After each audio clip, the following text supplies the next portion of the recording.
What's up, everybody? Back again. I'm going to share a quick tip. Let's talk about deodorizing. It's a big issue. It's a big subject. I'm going to make a larger video going over everything I know about it and my techniques and what I use. Today I just wanted to give you a quick tip on how you can deodorize a vehicle for under $1 in a lot of cases. So what I do is I'll jump on Amazon and buy me some Big D.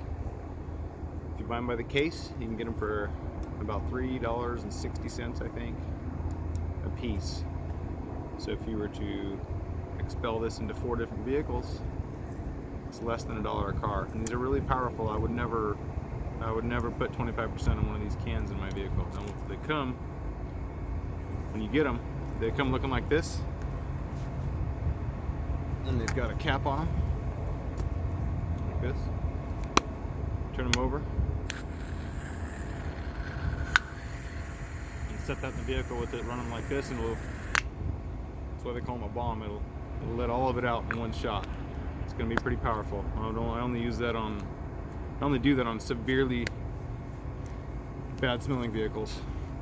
But in order to make these go further, I take the cap off of another aerosol, slap it on there so I can spray it in the desired amount that I want in each vehicle instead of using it all in one vehicle.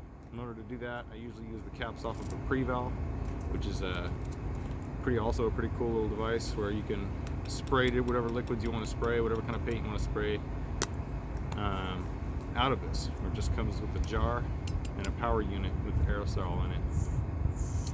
Again, these are I think they're under $4 for this power unit on Amazon. Click in the link, the description and the link below. It'll take you right to the actual products that I use, and it'll help you save money. Deodorize a bunch of cars. All right, tip of the day: knocked it out. Go out and make some money. Hope that helped you out. Helped guide you to a good product, and talk more about it in the future. Hit the like and subscribe. See you later.